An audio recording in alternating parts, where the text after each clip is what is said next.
Graças a Deus. Amém. Cumprimento a amada igreja com a paz do Senhor Jesus. Amém. Glória a Deus. Podem se assentar, meus irmãos, fiquem à vontade.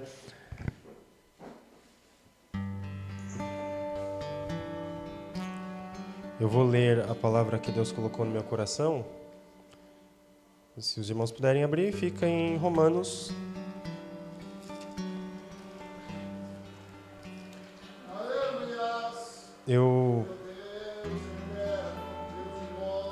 Eu estou muito feliz, meus irmãos, porque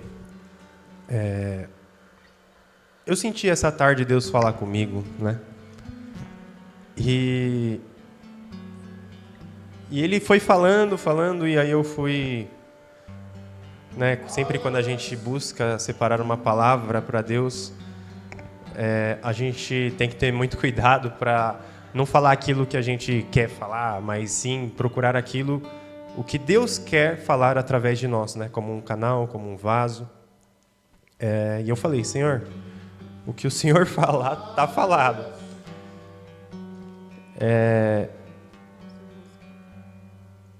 Tá, obrigado.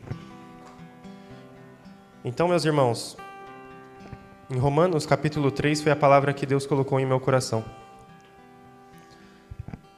Eu espero que,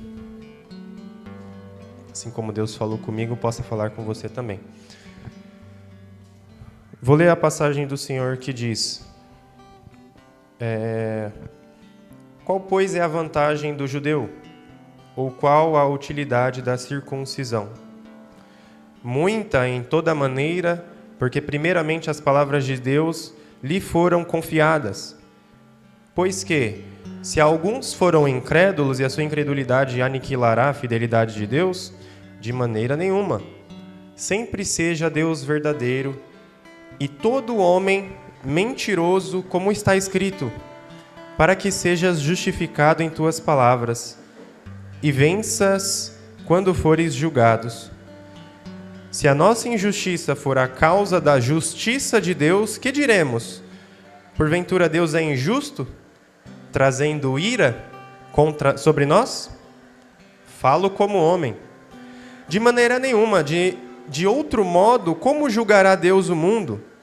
Mas, se pela minha mentira abundou mais a verdade de Deus para a glória sua, por que eu sou ainda julgado também como pecador? E por que não dizemos como somos blasfemados, como alguns dizem que dizemos? Façam o mal, os males, para que venham os bens. A condenação desses é justa. Por quê? Somos nós mais excelentes? De maneira nenhuma, pois já dantes mostramos que, tanto judeus como gregos, todos estão debaixo do pecado. Como está escrito, não há um justo, nenhum sequer. Não há ninguém que entenda, não há ninguém que busque a Deus. Todos se extraviaram e juntamente se fizeram inúteis. Não há quem faça o bem, não há nenhum só. A garganta é um sepulcro aberto, com as suas línguas tratam enganosamente. Peçonhas de áspide estão debaixo de seus lábios, cuja boca está cheia de maldição e amargura. Os seus pés estão ligeiros para derramar sangue, e os seus caminhos há destruição e miséria, e não conhecem o caminho da paz. Não há temor de Deus diante de seus olhos. Ora, nós sabemos que tudo que a lei diz aos que estão debaixo da lei, o diz para que toda boca esteja fechada e todo mundo seja condenável diante de Deus. Por isso, nenhuma carne será justificada diante dele pelas obras da lei, porque pela lei vem o conhecimento do pecado. Mas agora se manifestou sem a lei a justiça de Deus, tendo o testemunho da lei e dos profetas. Isto é a justiça de Deus pela fé em Jesus Cristo, para todos e sobre todos os que creem. Porque não há diferença, porque todos pecaram e estão destituídos então da glória de Deus, sendo justificados gratuitamente pela sua graça, pela redenção que há em Cristo Jesus, a qual Deus propôs para propiciação pela fé no seu sangue, para demonstrar a sua justiça pela remissão dos pecados, dantes cometidos sob a paciência de Deus, para demonstração da sua justiça nesse tempo presente, para que ele seja justo e justificador daquele que tem fé em Jesus. Só até aqui, meus irmãos, vamos orar ao Pai. Senhor, muito obrigado, Jesus, por mais essa oportunidade de estarmos na sua casa. Obrigado, Senhor, por você ter falado comigo, Senhor, falado conosco, meu Pai. Eu peço para que o seu Espírito Santo guie, Senhor, esta noite, meu Pai, a minha boca, Senhor. Que eu seja aqui o menor da casa, Senhor. Que o seu Espírito Santo habite, meu Pai, em nosso ser, que o seu Espírito Santo habite, Senhor, neste lugar. Queremos fazer o teu querer e ouvir a tua palavra, Senhor. Menos de nós e mais de ti, Senhor.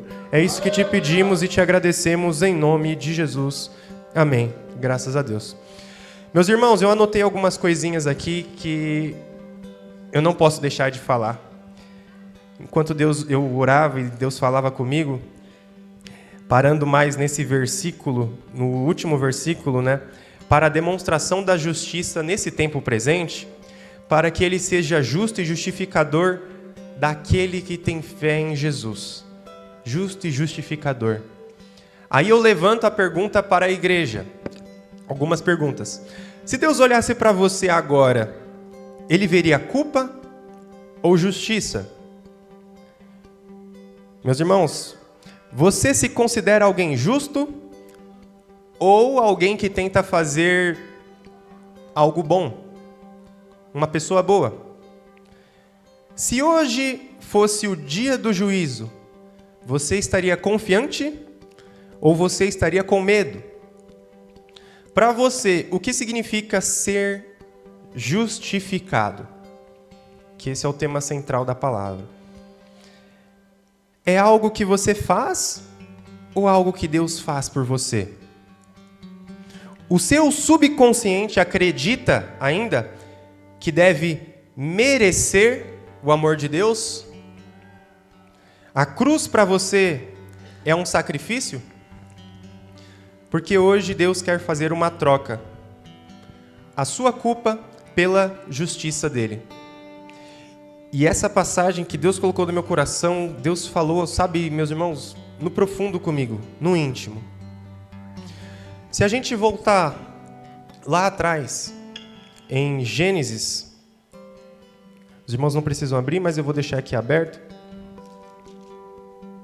Em Gênesis 2:17, existiu uma lei, ela foi estabelecida, onde Deus falou claramente: mas da árvore do conhecimento do bem e do mal, dela não comerás, porque no dia que dela comeres, certamente morrerás. A lei foi estabelecida para a humanidade. Só que em Gênesis 3:6 fala: e viu a mulher que aquela árvore era boa para se comer e agradável aos olhos, e a árvore desejável para dar entendimento, tomou o seu fruto e comeu, e ela deu também ao seu marido, e ele comeu com ela. Lei foi estabelecida, e depois a lei foi quebrada. A desobediência é o que, meus irmãos? Pecado. E sabemos que o salário do pecado é o quê? A morte. E quem estabeleceu isso foi quem? Foi Deus. Então por que eles não morreram? Por que não houve morte? Poxa, como que Deus, sendo justo, Deus é justiça, ele estabeleceu uma lei, essa lei foi quebrada, o pecado entrou no mundo, mas por que não morremos? Aí Deus foi falando. Se Deus ele fosse justo, 100% justo, a gente já sabe que não era para a gente estar aqui. Mas aí vem a misericórdia de Deus. Aí vem o amor de Deus. Só que se ele for misericordioso na nossa visão demais, é sinal que ele vai perdoar o seu pecado e você pode continuar pecando, que nada vai acontecer. Então, se Deus é misericordioso também, como que ele pode ser justo ao mesmo tempo? Se Deus ele é justo, ele tem que cumprir a lei. Pecou, o salário do pecado é a morte. Então, como que ele consegue ser misericordioso com essa condição? Mesma coisa, né? Se o nosso adversário chegasse em Deus e falasse assim, ué, mas a sua palavra fala isso, o que aconteceu? Aí Deus tem uma terceira opção, que é quando ele consegue estabelecer uma estratégia onde conosco pode existir, né, justiça e misericórdia simultaneamente. E isso é a cruz de Cristo. Então tá, quando Adão pecou, não foi só um fruto, né, mordido. Foi a queda de um reino, foi a ruptura de uma aliança, foi uma barreira estabelecida entre homem e Deus. O Éden estava silenciado. Os anjos talvez observaram diante do trono. E surgiu a seguinte pergunta, porque isso não tinha acontecido antes. O que fazer com o pecador? O que fazer com alguém que pecou? E era uma pergunta existencial, era algo de vida, entre vida ou morte, né? Porque existia uma lei. Deus já falou que certamente vai morrer antes. Não era em Romanos, ele já falou antes. O que fazer? Aí, meus irmãos, se a gente for em Gênesis 2,17, vai falar que o salário certamente vai morrer, se a gente desobedecer. Em Romanos 6,23 também vai falar que o salário do pecado é a morte. Anotei outros versículos, mas não quero me alongar nos versículos. Tiago 1,15, Romanos 5,12, Tiago 5,20, todos falam a mesma coisa. Então, a primeira opção, deixar o homem morrer e acabar com a humanidade. Mas aí onde estaria a misericórdia de Deus nisso? E o amor de Deus? Segunda opção, ignorar o pecado completamente. Mas também onde estaria a justiça de Deus, se ele ignorasse o pecado? Talvez aqui é um grande desafio, que talvez nem Salomão conseguiria, né, desvendar. Então, se Deus escolhesse apenas a justiça, ele perderia o homem. E se escolhesse a misericórdia, ele perderia a sua própria lei. Então, ele escolhe um caminho que a gente nem imaginaria, aplicar a justiça e a misericórdia simultaneamente. Mas como você vai punir alguém e perdoar alguém simultaneamente?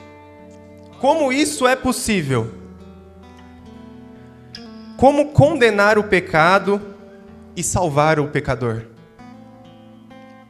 É uma questão assim, meus irmãos, é muito profunda. Aí a gente tem a resposta. A cruz de Jesus. A cruz de Cristo. A cruz não foi apenas uma madeira. É o palco do maior confronto de toda a história da humanidade. Deus contra o pecado, contra a culpa, contra a morte. Deus contra tudo o que nos separava dele. Estava ali naquela cruz. E, logicamente, pode parecer estranho, mas Deus venceu essa luta morrendo. Por mim e por você. E a justificação vem dessa transferência da sua culpa pela justiça de Jesus.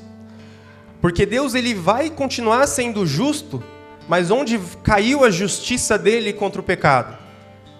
Caiu em Jesus, na cruz. A justiça de Deus continua firme, continua íntegra, continua verdadeira. Deus não perdeu a sua justiça. Só que quem vai pagar o preço é o nosso Jesus, naquela cruz. Só que não só isso, aquilo é a misericórdia ao mesmo tempo de Deus, pura. É um amor de Deus que a gente não consegue mensurar, que estava por mim e por você naquela cruz, de tal forma que não só o nosso pecado Deus cobrou de Jesus, né? Porque ele pagou o preço, mas ele também fez uma troca.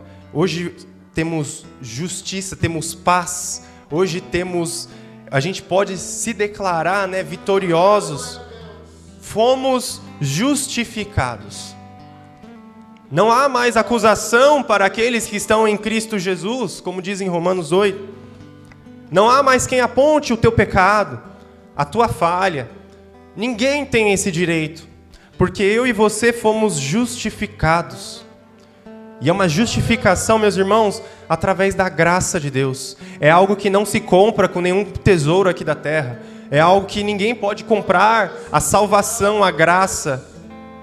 Mas a graça ainda está aí, disponível. Não sei por quanto tempo. Buscai o Senhor enquanto se pode achar. Porque um dia Jesus vai voltar. E muitas pessoas terão que prestar contas, porque se ele não se rendeu aos pés de Jesus e não se arrependeu verdadeiramente, não tem muito o que fazer, porque Deus vai continuar sendo justo. Não vai? Deus vai continuar sendo justo. Ele vai ter que cobrar aquele pecado, sim. E se ele não se arrependeu, sinal que Jesus não morreu por ele, porque ele não aceitou Jesus. Então Deus vai cobrar dessa pessoa. Cristo tomou de nós, e é isso que é muito lindo, meus irmãos, a nossa culpa, a nossa condenação. Cristo tomou a nossa vergonha, a nossa morte, Ele tomou. E nós recebemos o que dele? A sua justiça, a sua aceitação, a sua santidade, a sua vida eterna, em troca, mesmo sem merecer. Isso é graça. Isso é o Deus misericórdia. Isso é o Deus amoroso. A cruz, ela não aboliu a lei. Temos versículos, em Romanos também fala isso. A cruz, muito pelo contrário, ela honrou a lei. Se Deus tivesse ignorado o pecado, a lei ela seria humilhada. Então Deus puniu o pecado, né, infinito de toda a humanidade em Cristo, declarando ao universo: minha é a lei, santa e a minha lei é santa, e o meu amor ao mesmo tempo é infinito. Então Jesus preservou a sua própria justiça, porque ele também era 100% Deus. Por isso que é um mistério, meus irmãos, é algo ao mesmo tempo que é muito profundo, mas é algo também muito lindo. Porque como pode? Eu sou tão falho, eu sou tão pecador, eu sou tão, sabe, eu não merecia estar aqui no altar, eu não merecia estar aqui pregando a verdade, o evangelho, eu não merecia estar aqui. Mas aí que Jesus e a misericórdia dele, o amor dele, quando eu me entreguei verdadeiramente o meu coração a ele, falei: o Senhor conhece a minha vida, o Senhor sabe as minhas dificuldades, o Senhor sabe exatamente cada pedacinho de mim, conhece o Senhor. Mas eu fiquei com aquilo no coração, que disse um dos discípulos dele, que para onde eu vou, Senhor, se somente Tu tens a vida eterna? Não tem sentido, não tem motivo. Somente Tu, Senhor, é o caminho, a verdade e a vida.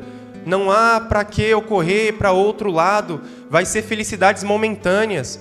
Vai ser... Às vezes eu vou cavar minha própria cova. Às vezes eu vou tomar atitudes que vai fazer eu cavar minha própria cova lá na frente. E aí eu vou acabar me arrependendo das minhas próprias atitudes. E Deus não tem culpa disso, não. Deus não tem culpa das nossas escolhas. Deus, ele não tem culpa. Por quê? Porque foi nos dado um livre-arbítrio. Foi nos dado aquele poder de escolha. Até isso Deus teve misericórdia. Porque por mim, que todo mundo fosse só marionete nas mãos do Senhor, para ele controlar ali, ó. Porque, olha, se depender de mim, misericórdia. Misericórdia de Deus. A cruz foi o lugar onde Deus mostrou que repudia o pecado, mas ama o pecador. Que leva o pecado e as suas consequências a sério, mas também nos amou a sério. Isso, meus irmãos, o mundo nunca vai entender. O mundo que não quer entregar a vida para Jesus, que não reconhece que é falho, que é pecador, que não reconhece que sem Ele a gente não consegue fazer nada, não vai conseguir entender. Esse sobrenatural é algo que vai além da nossa concepção. Então pronto, Jesus no madeiro, o céu escureceu. A palavra fala que a terra também tremeu, né? E o véu estava se rasgando. E o Pai amoroso, misericordioso, maravilhoso, ele teve que virar o rosto, porque a justiça dele precisava ser prevalecida. Porque ele ainda é Deus e a lei dele ainda sempre vai funcionar em geração, para a eternidade. Então ele sim teve que virar o rosto. Eu creio, meus irmãos, que naquele momento, né, Jesus estava carregando a nossa história. Jesus ele estava carregando tudo, nossos pecados. Jesus ele estava carregando a nossa angústia, a nossa culpa, a nossa tristeza, os nossos traumas, as coisas que a gente passa, Jesus estava carregando naquele momento. E quando Jesus fala, né, o que a gente conhece, Eli, Eli, lama sabachthani, Deus meu, por que me desamparastes? Eu imagino que era a sua voz ali naquele momento. Senhor, por que você me desamparou, Senhor? O Senhor sabe que eu estou cheio de culpa, cheio de falha. Senhor, olha, eu tenho trauma, eu tenho isso, eu tenho aquilo, eu tenho todos os motivos, Jesus, para, talvez, não sei, fazer alguma atrocidade aí comigo mesmo. Mas, por que me desamparou? E ali naquele momento estava acontecendo algo que, né, o nosso adversário estava desesperado, tenho certeza, que ele já sabia que ele ia perder. Ele já sabia que ia perder, porque a justiça de Deus ainda ia prevalecer. Morreu, vai para o Sheol, vai para o Guiena, não vai para o céu. Então estava acontecendo algo sobrenatural ali. O céu tendo que virar as costas para Jesus naquele momento. Foi um momento assim tremendo. E quando ele disse, está consumado, ele estava dizendo, Senhor, a dívida foi paga em mim. Senhor, a culpa acabou. A condenação acabou. O inferno perdeu, Senhor. Porque agora todo o pecado da humanidade, para a sua justiça se manter, vai cair sobre as costas de Jesus. Vai tudo, culpa, tristeza, tudo trauma, tudo que você tem, tudo que a gente tem, Jesus carregou naquela cruz. E falou, Senhor, a dívida foi paga dele e dela. E não vai mais ter nenhuma condenação contra essa pessoa. Ninguém mais vai ter o direito de condenar essa pessoa, porque eu já fui condenado no lugar dela. Ele se tornou maldição, ele se tornou, né, como ele foi. Quem vai para a cruz, meus irmãos? São pecadores, são pessoas que cometem erros, pessoas que falham. Ele teve que se tornar isso, foi julgado, a lei foi honrada, tanto a lei de Deus, né, que ele teve que sofrer morte de cruz. Só que, se a gente pegar em Isaías, os irmãos também não precisam abrir, 53, eu só vou ler 2 versículos que diz, o 4 e o 5. Verdadeiramente, Ele tomou sobre si as nossas enfermidades e as nossas dores levou sobre si. E nós o reputávamos por afligido, ferido de Deus e oprimido. Mas Ele foi ferido por causa das nossas transgressões e moído por causa das nossas iniquidades. E o castigo que nos traz a paz estava com quem? Estava sobre Ele. E pelas suas pisaduras a gente foi sarado. É tremendo, meus irmãos, não é para qualquer um. Quando a gente se entrega verdadeiramente a Jesus, a gente sente um alívio de coração, de corpo e alma, a gente se sente leve, quando verdadeiramente a gente entende que a nossa vida, o nosso respirar, a nossa saúde está nas mãos dEle. tudo está nas mãos dele, tudo é para ele, as nossas coisas, nossa casa, carro, tudo que a gente tem é para ele, é para a glória dele. Quando a gente entende isso, a gente para de olhar para um lado e para o outro como se estivesse perdido, como se não soubesse o que tem que fazer. A gente para de agir dessa forma e a gente começa a glorificar apenas o nosso Senhor Jesus. Estamos aqui, né, em poucas pessoas, em poucos números, mas eu creio que quando Jesus voltar, meus irmãos, esses lugares, né, os templos, estarão lotados, meus irmãos. Mas já era. Não quis, nunca quis aceitar verdadeiramente a Jesus. Nunca quis renunciar à sua própria carne. Nunca quis renunciar às suas próprias vontades. Nunca quis abrir mão. Não quis. Então, quando Jesus voltar, ele virá como o quê? Como justiça. Porque a misericórdia acabou. Porque o amor acabou, a misericórdia acabou. O amor não acabou, mas a misericórdia acabou. Porque enquanto estamos aqui na terra, ele está sendo misericordioso. Porque não, ainda tem meu filho, ainda tem minha filha, ainda vai vir um, vai vir outro, vai vir mais. Mas a escolha é dele, é dela, é deles as escolhas. Aí, quando chegarmos lá na glória, não adianta, meus irmãos, a gente está aqui só olhando o físico. Mas eu posso estar cheio de pecado. Vocês não conhecem a minha vida, né? Não sei, a gente não vê, a gente vê o físico, a gente não vê o espiritual. Deus vê o espiritual. Porque além do mundo, infelizmente existem muitas pessoas que podem estar na igreja, podem estar pregando, podem estar fazendo tudo na igreja, mas verdadeiramente, Deus sempre quis o coração dessa pessoa e fala: filho, filha, eu quero o seu coração, eu ainda quero o seu coração.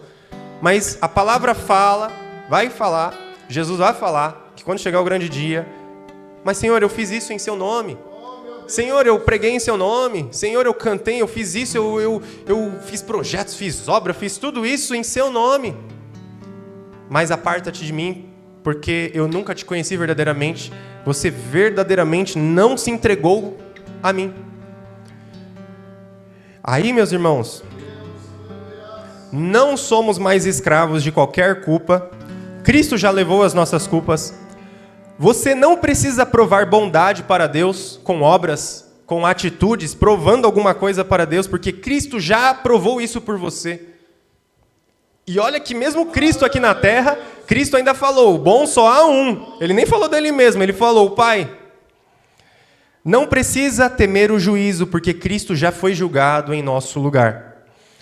Não deve, isso aqui é muito importante, não deve fugir de Deus por causa de alguma culpa. Não fuja de Deus por causa de alguma culpa. Porque isso, a cruz é o próprio convite para você voltar para Ele. Porque às vezes a gente pode se sentir incapaz, às vezes a gente pode se sentir, sabe, meus irmãos, quantas vezes eu já me senti assim, eu falei: nossa, Senhor, essa semana eu não orei uma vez. Eu falo: meu Deus do céu, o que eu estou fazendo? Nossa, Senhor, essa semana eu não peguei uma vez na Bíblia e separei um tempo ali para orar, para buscar. A palavra fala comigo, meus irmãos, em primeiro lugar. E para mim, assim, foi até uma correção. E eu me sinto culpado. Eu falei: nossa, Senhor, mas eu me sinto tão culpado porque o Senhor já faz tanto por mim. E mesmo assim, o Senhor, a sua graça, a sua misericórdia ainda me alcança. O Senhor me perdoa. Porque, meus irmãos, quem ganha se a gente foge de Deus por causa de alguma culpa? A gente não ganha nada. Quem ganha, a gente já sabe quem ganha. Aquele que quer desviar a sua atenção do alvo. Aquele que quer fazer você ficar confuso. Aquele que quer fazer você pensar em qualquer outra coisa que não seja Deus. Pensar em pessoas, pensar em lugares, pensar em trabalho, pensar em tudo, menos pensar em Deus. Amém, meus irmãos? Já estou finalizando.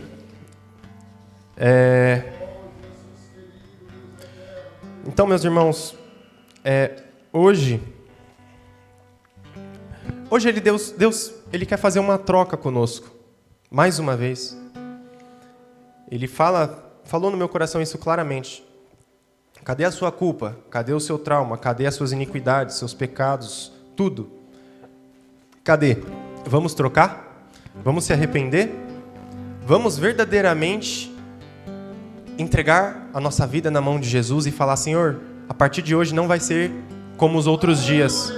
A partir de hoje não vai ser como a última semana. A partir de hoje vai ser tudo diferente. Eu quero a sua paz, Senhor. Eu quero a sua mansidão. Meus irmãos, pode ser o maior rico aqui da terra. Ele nunca vai conseguir comprar paz. Ele nunca vai conseguir comprar um bom sono. Ele nunca vai conseguir comprar saúde. Nunca vai conseguir. Pode ser todo o dinheiro do mundo. Quem dá saúde é Deus. Quem dá paz é Deus. Quem dá tudo isso, coisas que o dinheiro não pode comprar, quem tira traumas é Deus.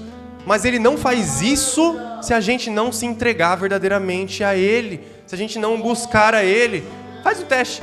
Vou chegar em casa e falar assim: Senhor, fecha a porta do seu quarto, faz que Mateus 6:6 fala, fecha a porta do seu quarto, dobra os seus joelhos no seu quarto, pode até colocar um fundo, eu gosto muito de orar com fundo musical, né?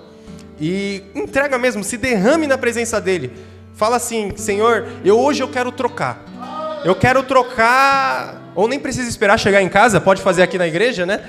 Eu não quero, sabe? Eu não quero isso, eu não quero isso, eu não quero isso. Hoje a minha vida eu quero que seja diferente.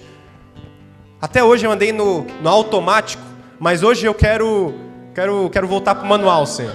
Eu quero assumir o controle da minha vida, porque quem tem o controle da sua vida, meus irmãos, é eu e você, somos nós mesmos. Nós mesmos nos levamos para lá, nós mesmos nos levamos para cá, nós mesmos começamos a pensar coisas que desviam o alvo, desviam o foco, e infelizmente, né, a gente acaba se enfraquecendo.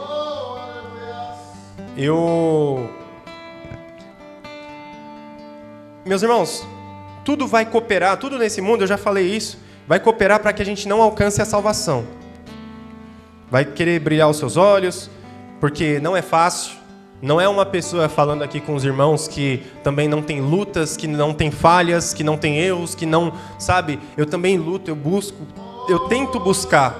Deus conhece meu coração, eu tento buscar. E eu leio uma passagem aqui em Tiago, os irmãos também não precisam abrir. No capítulo 4, versículo 7, vai falar o quê? Sujeitai-vos, pois, a Deus, resisti ao diabo, e ele fugirá de vós. Em outras palavras, eu até anotei aqui: guarda-te da ocasião, que Deus te ajudará a te guardar do pecado. Porque, às vezes, pode ser que... Eu já ouvi isso. Mas eu busco, eu oro, eu luto contra a minha carne, eu quero. Eu quero muito. A pessoa quer. Mas aí você chega na pessoa e fala assim: você separa um tempo para Deus? Não. Como que você fortalece o seu espírito? Você jejua? Não. Mas a sua vida, mas é tão difícil mesmo como você está falando, mas quem você tem alimentado? Você não tem tentado só um pouquinho lutar? Tentado só um pouquinho sair dessa situação? Tentar só um pouquinho fazer um propósito com Deus? Não. Aí realmente, meus irmãos, de difícil fica impossível. Como que Deus vai trabalhar? Como que Deus vai agir? Se nem nós queremos tanto assim. Então, meus irmãos, a cruz ela ainda está de pé. A redenção. O maior tesouro de Deus para a humanidade ainda está aí. A graça de Deus aos que se arrependem de coração dos seus pecados. O perdão ainda está sendo oferecido aí fora. Hoje, justiça e misericórdia querem se encontrar nas nossas vidas. Ao mesmo tempo que Deus é justo, que Jesus vai pagar esse preço por você, por mim, por você. Logo em seguida vem a justiça de Deus. Vamos bater no peito e falar: somos justos em nome de Jesus. Porque Deus me justificou. Na cruz, Deus puniu o pecado como juiz e salvou o pecador como um pai. Esse é o evangelho, né, meus irmãos? Essa é a justificação. É esse evangelho, meus irmãos, que transformam vidas. E não é forçado, é por amor. É algo que constrange, é algo que você olha para si mesmo e fala assim: Senhor, eu estou constrangido de mim mesmo. É uma situação que, por isso que a transformação, ela é divina, com poder divino, mas ela é integral. Não sobra nada do velho homem, não sobra nada da velha criatura. Você pode sim ser tentado aí, mas você sempre vai se lembrar desse momento que a gente entregou a nossa vida para Jesus, por amor a Jesus. Deus quer então sondar as nossas mentes e falar claramente: meu filho e minha filha, você foi justificado. Quem acusa você, saiba que é o nosso adversário. Para a gente fugir dessa cruz tão maravilhosa, que a gente possa receber o perdão de Deus hoje, a palavra do presente é esta: de acordo com a nova graça, o Novo Testamento, vai e não peques mais. Você já foi justificado. Depois de tudo isso, Deus só quer o nosso coração. Vamos mudar, meus irmãos. Eu falo para mim em primeiro lugar. Em primeiro lugar. Antes de eu estar falando alguma coisa aqui para a igreja que Deus coloca no meu coração, eu falo para mim em primeiro lugar. Vamos mudar. Deus nos ama tanto que alguém lembra o que Deus fez a Adão e Eva assim que eles desobedeceram e o pecado entrou no mundo? Deus fez para eles túnicas. Ainda assim, Deus, depois de ter pecado, ter errado, Deus ter dado a bronca, Deus ter, ainda assim Ele continuou agindo como um pai. Ele não vai me deixar, Ele não vai te deixar. Ele não vai nos deixar sozinhos. Neste mundo, Ele não vai deixar a gente sozinho. O sustento vem dEle, o dia a dia, a sua saúde, tudo vem dEle.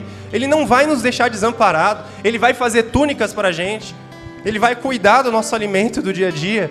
Ele vai cuidar, Ele vai preparar. Somos príncipes e princesas de Jesus, que Ele nos escolheu porque aceitamos a Ele de coração. Nós falamos para Ele: Senhor, a minha vida é sua. O Senhor sabe como eu ando, o Senhor sabe o que eu penso. Não me deixe errar, Senhor, em nome de Jesus, porque tem uma bênção preparada que eu creio que ela vai chegar. Deus, meus irmãos, Deus não resiste a um coração quebrantado. Se entregue a Ele com tudo. Mergulhe, na graça dEle, que você vai ver os mistérios que Deus tem para você. Não se permita esquecer dEle no dia a dia. E eu fecho em 1 Coríntios, meus irmãos, a palavra. Os irmãos também não precisam abrir. Que diz assim a palavra do Senhor. Em 1 Coríntios, eu vou ler do 21 ao 23. Já citei essa passagem aqui, mas Deus colocou no meu coração para relembrar. Pois, visto que na sabedoria de Deus o mundo não conheceu a Deus pela sua sabedoria, aprove a Deus salvar os crentes pela loucura dessa pregação. Porque os judeus pedem sinais, os gregos buscam sabedoria, mas nós pregamos a Cristo crucificado, que é escândalos para os judeus e loucura para os gregos. O que eu quero dizer aqui, meus irmãos? Cuidado. Porque ele fala que os judeus, eles esperam sinais. Existem crentes esperando sinais. Eles falam que os gregos buscam sabedoria. Existem crentes buscando sabedoria longe da palavra. Então que a gente possa tomar cuidado com o que sonda as nossas mentes e os nossos corações. Porque não é sinal que você tem que buscar. Não é sabedoria do mundo que você tem que buscar. Você tem que buscar a Jesus, a Deus. A palavra lida em Romanos 3, no início, o apóstolo Paulo começa a falar de leis. E logo em seguida ele fala que existe a lei, que vai condenar, mas existiu uma graça que fez essas duas leis, a justiça de Deus e a misericórdia de Deus, se encontrarem simultaneamente em uma cruz. Então, meus irmãos, Deus colocou essa palavra no meu coração. Eu oro e eu clamo, a Deus, para que Deus ele não afaste a presença dele das nossas vidas, para que a gente possa sempre se lembrar disso, se lembrar que fomos justificados, que não temos o que temer. Ninguém pode apontar o dedo para a gente e falar: você errou, você era assim, você era assado. Não, porque o sangue de Jesus nos purifica de toda iniquidade.